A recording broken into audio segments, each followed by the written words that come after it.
Bismillahirrahmanirrahim. Selanjutnya pembahasan dari buku Dalil-dalil praktis amaliyah Nahdlatul Ulama. Sekarang kita masuk ke pembahasan tentang bolehnya membaca sebagian ayat atau surat pilihan yang tertentu dan juga faedahnya.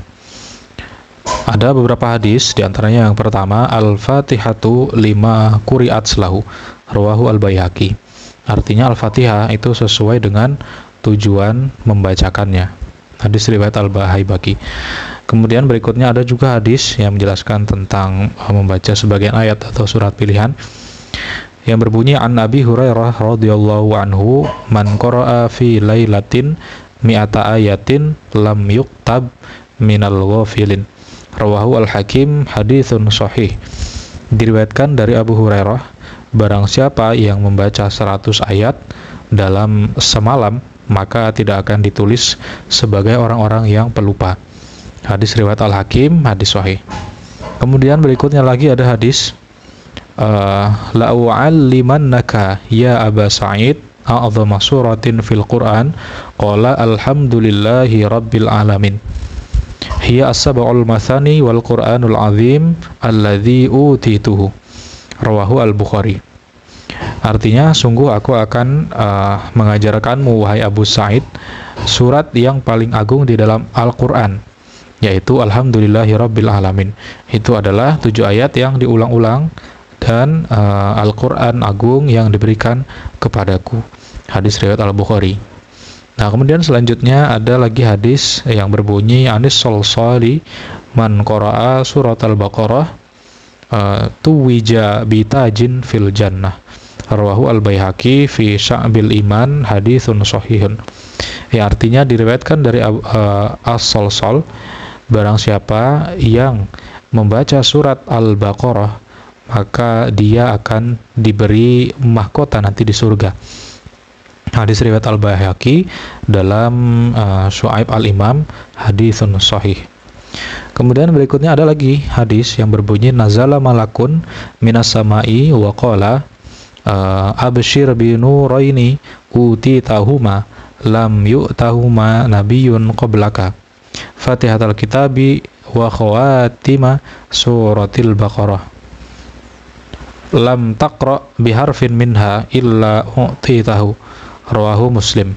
Yang artinya, malaikat telah turun dari langit dan berkata, kabarkanlah wahai Muhammad dengan 2 cahaya yang telah diberikan kepada kamu yang tidak pernah diberikan kepada nabi sebelum kamu, yaitu surat Al-Fatihah dan ayat-ayat akhir surat Al-Baqarah. Kamu tidak membacanya dengan 1 huruf kecuali kamu dikabulkan permintaannya. Hadis riwayat Muslim. Nah, kemudian ada lagi hadis yang berbunyi man qara'a al-ayataini min akhiri suratil Baqarah fi lailatin kafatahu. Muttafaq alaih. Yang artinya, barang siapa yang membaca 2 ayat di akhir surat Al-Baqarah dalam 1 malam, maka akan mencukupinya. Muttafaq alaih. Kemudian ada lagi hadis inna Rasulullah sallallahu alaihi wasallam qala fi qul huwallahu ahad walladzi nafsi biyadihi innaha ta'dilu thulutsal Qur'an. Rawahu Al-Bukhari. Sungguh Rasulullah bersabda tentang surat Al-Ikhlas, demi zat yang aku dalam kuasanya, sungguh surat Al-Ikhlas itu setara dengan 1/3 daripada Al-Quran. Hadis riwayat Al-Bukhari. Nah, masih ada lagi hadis yang lain yang berbunyi inna rajulan qala ya Rasulullah inni uhibbu hadhihi surah qul huwallahu ahad qala inna hubbaha adkhalaka al-jannah. Rawahu At-Tirmidzi wal Bukhari. Nah, sesungguhnya seseorang berkata, wahai Rasulullah, sungguh aku senang dengan surat Al-Ikhlas ini.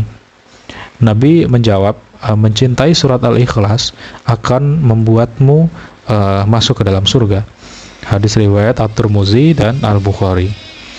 Kemudian masih ada lagi hadis yang lain yang berbunyi an Anasin radhiyallahu anhu man qara'a qul huwallahu ahad mi'ata marratin ghafarallahu lahu dzunuba mi'atai sanatin. Rawahu Al-Baihaqi, haditsun sahih. Ya, artinya diriwayatkan dari Anas, barang siapa yang baca surah Al-Ikhlas sebanyak 200 kali, maka Allah akan mengampuni dosa-dosanya selama 200 tahun. Hadis riwayat Al-Baihaqi, hadis sahih. Nah, kemudian hadis berikutnya masih tentang keutamaan sebuah ayat ataupun pengkhususan ayat.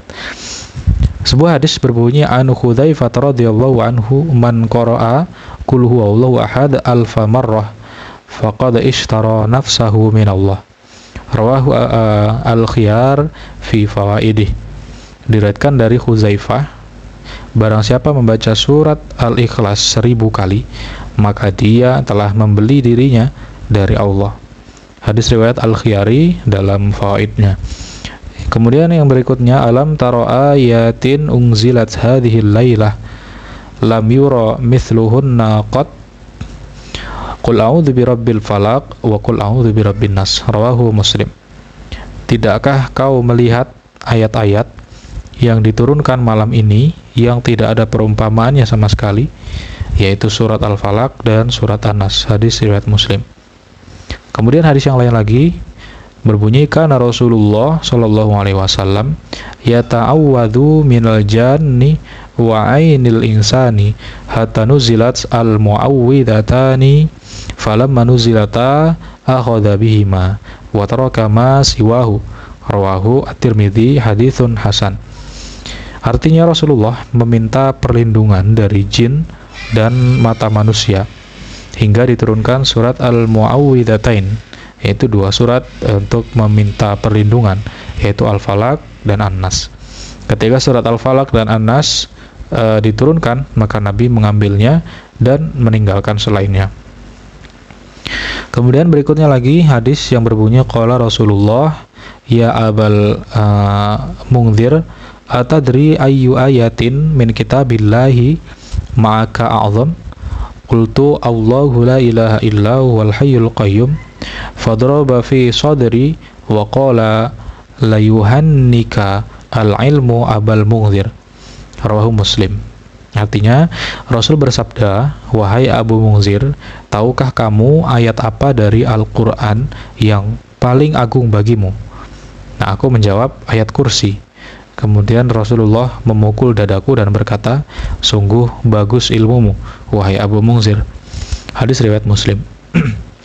Kemudian hadis berikutnya, inna syaitana qala idza awaita ila firashika faqra ayatal kursi fa innahu la yazala 'alaika minallahi hafizun wala yaqrubannaka syaitanun hina tusbihu wa sadaqa dzalika Rasulullah.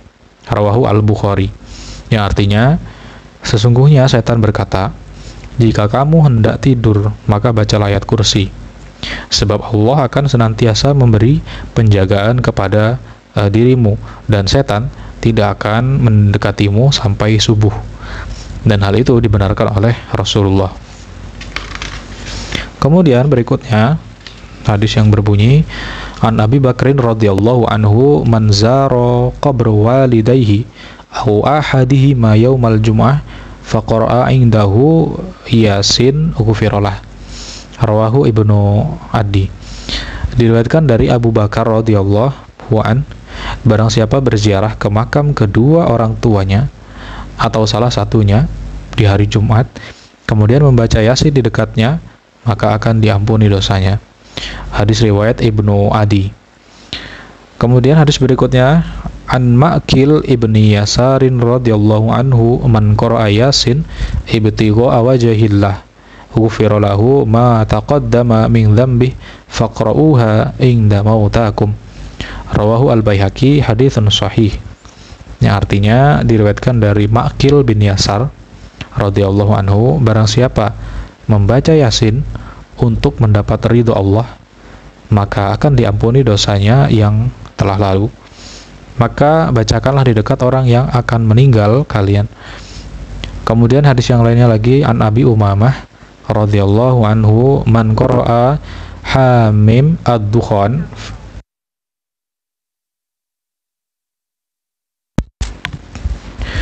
Man qara'aha mim ad-dukhan fi lailati jum'ah au yaumi jum'atin banallahu lahu baitan fil jannah. Rawahu at-Tabrani, haditsun hasanun. Nah, diriwayatkan dari Abu Umamah, barang siapa membaca Hamim ad-Dukhan di malam Jumat atau hari Jumat, maka Allah akan membangun rumah untuknya di surga. Hadis riwayat At-Tabrani. Kemudian hadis berikutnya, minal Qur'ani suratun thalathuna ayatan syafa'at li rajulin hatta ghufira lahu wa hiya tabarakalladzi biyadihil mulk. Rawahu Abu Dawud wa Tirmidzi, haditsun hasan. Di dalam Al-Qur'an ada satu surat yang terdiri dari 30 ayat yang bisa memberi syafaat kepada seseorang hingga dosanya diampuni, yaitu surat Tabarak atau Al-Mulk. Hadis riwayat Abu Dawud dan At-Tirmidzi, hadis hasan. Kemudian hadis berikutnya berbunyi, man hafidha 10 ayatin min awwali suratil kahfi au akhiriha usima minad dajjal. Rawahu Muslim. Artinya, barang siapa yang menghafal 10 ayat dari awal surat Al-Kahfi atau akhirnya, maka akan dijaga dari Dajjal. Kemudian hadis berikutnya, an Abi Sa'idin radhiyallahu anhu, man qara'a surat Al-Kahfi fi yaumil jum'ati adha'a lahu minan nuri ma bainal jum'ataini. Rawahu Al-Hakim wal Baihaqi, haditsun sahihun. Dari Abu Sa'id radhiyallahu an, barang siapa yang baca surat Al-Kahfi di hari Jumat, maka ia akan meneranginya di antara 2 Jumat. Hadis riwayat Al-Hakim dan Al-Baihaqi, hadis sahih. Kemudian yang terakhir, hadis yang berbunyi an Abi Sa'id radhiyallahu anhu, man qara'a surat Al-Kahfi fi yaumil jum'ah adha'a lahu an-nur ma bainahu wa bainal baiti al-atiq. Rawahu Al-Baihaqi fi Sya'bil Iman, haditsun hasanun. Yang artinya dari Abu Sa'id radhiyallahu an, barang siapa membaca surat Al-Kahfi di hari Jumat, maka ia akan meneranginya antara dirinya dan Makkah. Hadis riwayat Al-Baihaqi dan hadis hasan. Nah, itulah tadi beberapa hadis-hadis yang menjelaskan tentang keutamaan ayat-ayat tertentu atau surat-surat tertentu dan juga faidah-faidahnya. Demikian, mudah-mudahan ada manfaatnya. Wallahu a'lam bishawab.